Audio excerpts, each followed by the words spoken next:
ऐसा करो कि रास्ते में फलां जगह से जिस वक़्त तुम्हारा गुज़र हो तो ये जो कुर्रा है, हाँ जी, ये जो बॉल है, आप इसको समुद्र में फेंक देना। कितने का खरीदोगे? करते करते 140 दीनार के ऊपर हमारा सौदा हो गया। सिर्फ एक उसका भतीजा था जिसके साथ 20 साल से इसकी सिला रहमी इनकता, कोई ताल्लुक नहीं। मैंने वो जो कुर्रा था उसको मैंने तोड़ा, उसमें 12,000 दीनार निकले। वो ताजर जो उसको 12,000 देने के लिए आया था, उसने कहा जानते हो वो बाबा कौन था? उसने कहा कौन था?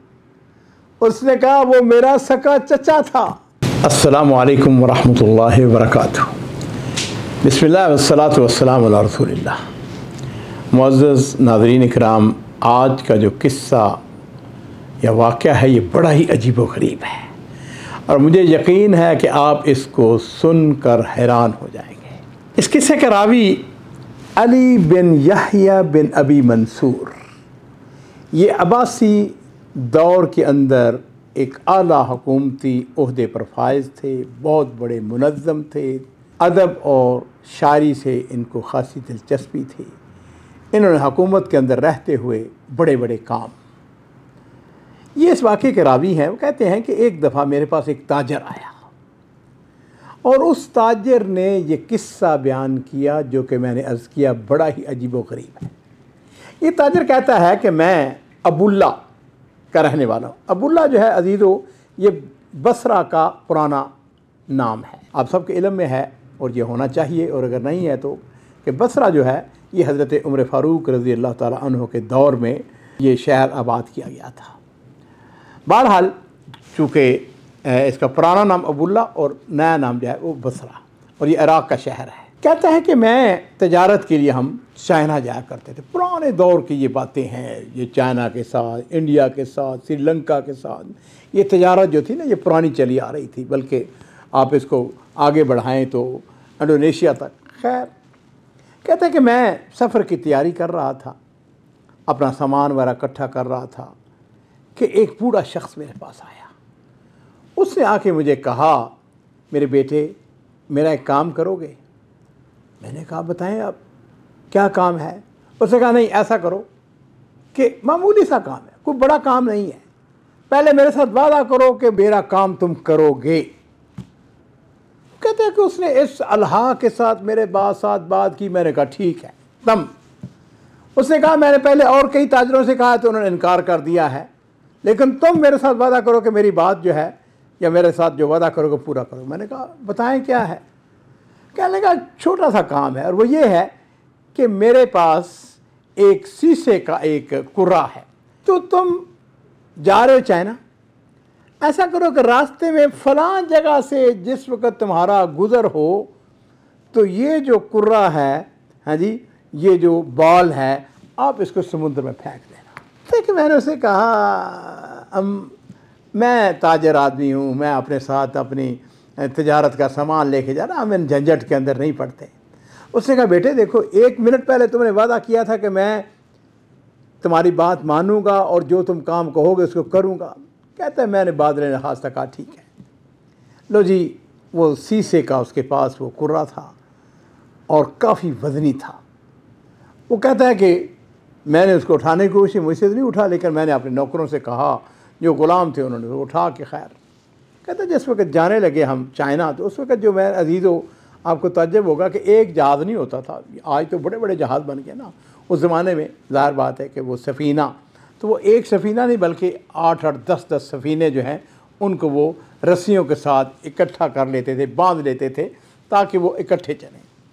खैर कहता है कि मैं सफ़र शुरू हो गया। अब रास्ते के अंदर हुआ ये कि आपको पता है कि समुद्र का पता नहीं किसी ने सफ़र किया है यानी आप में से, मैंने किया हुआ है। तो बहरहाल जिस वक़्त वो समुंदर से गुज़रे तो वो मौजें जो हैं वो टकराती हैं, ऊपर नीचे करते कराते लंबा सफ़र कई महीनों का। कहता है कि सुबहान अल्लाह, मैं चाइना पहुंच गया और वो जो बाल था, जो कुरा था, वो मैं समुंदर में फेंकना भूल गया। कहते जी मैंने जाके वहाँ पर सामान अपने साथ लेके आया हुआ था, मैंने चाइना के अंदर ख़रीदो फ़रोख्त शुरू कर दी। और ये लोग जो थे कई कई महीने बैठते थे। कहते हैं एक दिन मैं बैठा हुआ था, एक शख्स मेरे पास आ गया। कहते मैंने उसको देखा, उसका तो मैंने कहा मुसलमान हो? उसने कहा मुसलमान। अस्सलाम वालेकुम। वालेकुम सलाम। बैठ जाओ। कहाँ से आए हो? उसने कहा मैं इराक़ से आया हूँ। अच्छा। उसने कहा तुम्हारे पास एक रसास है, हाँ जी, वो कुरा है तुम्हारे पास, वो मुझे बेच दो। मैंने कहा नहीं मेरे पास तो कोई नहीं है। उसने कहा नहीं है तुम्हारे पास। उसने कहा अच्छा। तो इतने में मेरा एक जो नौकर था उसने मुझे कहा कि आपको याद है कि वो जो ताजर था बूढ़ा, उसने आपको दिया था और आपको कहा था कि उसको फेंक दे समुद्र में, आप उसको भूल गए हैं। मैंने कहा अच्छा वो तो यार मुझे याद नहीं रहा। अच्छा ऐसा करते हैं, कहता है मेरे दिल में ख्याल आया, ऐसा करते हैं कि उस बाबे को, उस बूढ़े को फ़ायदा पहुंचाते हैं और उसके से तजारत करते हैं। कहते हैं मैंने उसको कहा कि अच्छा मेरे पास वो मौजूद है, तुम ख़रीदोगे? उसने कहा ख़रीदूँगा। कितने का ख़रीदोगे? करते करते 140 दीनार के ऊपर हमारा सौदा हो गया। कहता जी मैंने वो इसे 140 दिनार दे दिए। उसको वो जो कुरा था, रसास थी, वो उसको दे दिया, वो लेके चला गया। कहते मेरे दिल में ख्याल आया कि उस बाबे के ऊपर रहम करूं और ये जो 140 दिनार आए हैं इसके मैं तजारत करूंगा। तो मैंने क्या किया, उससे सामान ख़रीदा जो कि बसरा के अंदर फ़रोख्त हो सकता था। लो जी नाज़रीन इकराम, इसको थोड़ा सा मुख्तसर करते हैं। कहता है कि हम अल्हम्दुलिल्लाह खैर आफ़ियत से वापस आ गए। जब मैं बसरा पहुंचा तो मैं वो सामान जो 140 दिनार का लेके आया था, उस ताजर को फ़ायदा पहुंचाने की नीयत से मैंने उसको जिस वक्त बाज़ार में फ़रोख्त किया तो वो 700 दिनार का फ़रोख्त हो गया। अब मेरे पास ये 700 दिनार अमानत थी। अच्छा मैं यहाँ पे ये वजाहत कर दूँ कि जिस वक्त वो उस बाबे ने इसको दिया ना, वो कुरा रसास दिया, तो उसने उसको कहा इसको लिख लो, मैं फ़लाँ बिन फ़लाँ फ़लाँ महल्ले का रहने वाला हूँ। तो जिस वक्त तुम वापस आओगे ना सफ़र से, तो मुझको आके बताना कि वाकई तुमने जो कुरा है जो इसको समुद्र में फेंक दिया था। खैर कहता है कि मैंने कहा कि अब तो मैं इसकी तलाश, मेरे पास वो 700 दिनार था। कहता करते करते तलाश करते मैं उसके घर पहुंच गया। घर का दरवाज़ा बंद था। हमसायों से पूछा ये फ़लाँ का घर? उन्होंने कहा बिल्कुल उसी का घर है। तो मैंने कहा वो कहाँ है? उन्होंने कहा वो तो कुछ अर्सा पहले फौत हो गया है। मैंने कहा इन्ना लिल्लाहि व इन्ना इलैहि राजिऊन। मेरे पास तो वही उसकी अमानत थी। मैंने कहा को उसका कोई औलाद बेटा, उनका कोई औलाद कोई रिश्तेदार नहीं है, सिर्फ एक उसका भतीजा था जिसके साथ 20 साल से इसकी सिला रहमी इनकता, कोई ताल्लुक़ नहीं। वो मुलाकात करना चाहता था, बाबा जो है वो उनसे इनकार करता था, हैं जी, और उसके अलावा उसका कोई रिश्तेदार नहीं। कहते मैंने कहा अच्छा वो उसका सगा भतीजा है, तो मुझे ये बताओ कि वो कहाँ रहता है? उनका जी वो मैंने तो पता नहीं, वो तो ताजर है, हाँ जी, वो कभी चाइना जाता है, कभी वो इंडिया जाता है, वो यानी तजारत करता है, समुंदर के अंदर आता जाता रहता है, हमें नहीं पता वो कहाँ है, किस तरफ है, किस जगह रहता है। क्या लगा, मैंने मायूस हो के घर वापस आ गया। अब 700 दिनार ये ज़हन में रखिएगा उसके पास पड़ा हुआ है। कहता है को वक़्त गुजर गया। एक दिन मैं बैठा हुआ तो एक शख्स मेरे पास आया, मुझे आके उसने कहा कि फ़लाँ तुम कुछ अर्सा पहले चाइना गए हुए थे? मैंने कहा हाँ। उसने कहा तुम ही ने वो रसास जो है वो बेचा था? तो मैंने उसकी तरफ जब गौर से देखा, मैंने कहा हाँ हाँ हाँ हाँ, तुम वही हो जिससे? उसने कहा हाँ मैं वही हूँ जिसने तुमसे वो कुरा जो था वो ख़रीदा था। मैंने कहा बैठ जाओ। लो जी आपस में गपशप शुरू हो गई, बातें शुरू हो गई। कहता है कि उसने कहा भाई सुनो, बात यह है कि मैंने किसी वजह से या किसी गरज से मैंने वो जो कुरा था उसको मैंने तोड़ा, उसमें 12,000 दिनार निकले, सोने के 12,000 दिनार। और भाई देखो बात सुनो, ये जो कुरा है ना, ये मैंने तो 140 दिनार के अंदर ख़रीदा था, ये पैसे मेरे नहीं हैं, ये मैं तुम्हें पैसे वापस करने के लिए आया हूँ। अगर अंदाज़ा करें अजीज़ों अमानत किस हद तक है। उसने कहा नहीं नहीं नहीं नहीं भाई, बात यह है कि मैंने वो तुम्हें कुरा बेच दिया था, हाँ जी, और ये 12,000। उसने कहा नहीं ये तुम्हारा है। उसने कहा हाँ, बात यह है कि ये पैसा मेरा भी नहीं है। उसने कहा ये पैसा किसका है?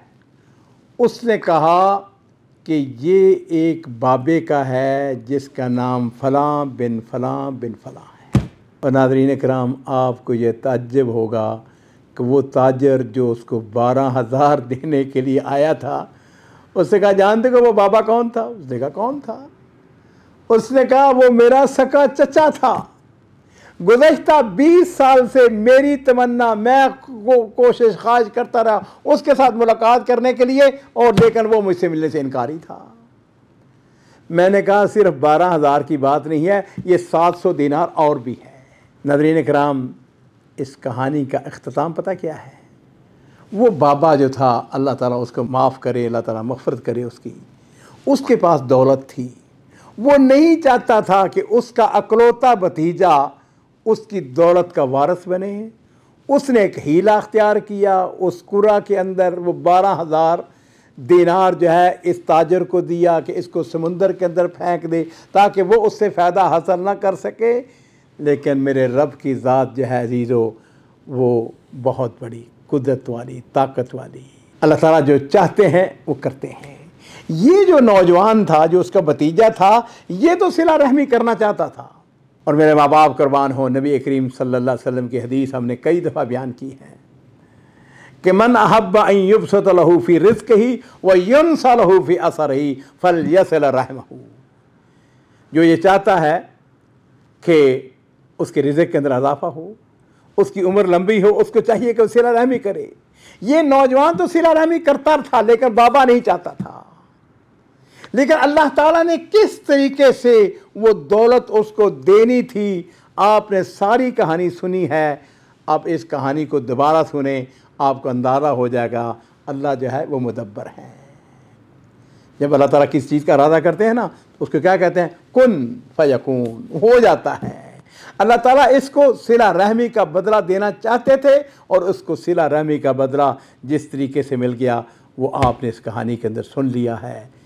इस कहानी के बारे में आपकी क्या तालीक है, आप क्या कहते हैं? और इसके साथ ही मैं यही कहूँगा कि भाई हमारा जो चैनल है ये पिछले दिनों बहुत डाउन चला गया मेरी बीमारी की वजह से, लेकिन अब हमने इसको दोबारा अप करना है।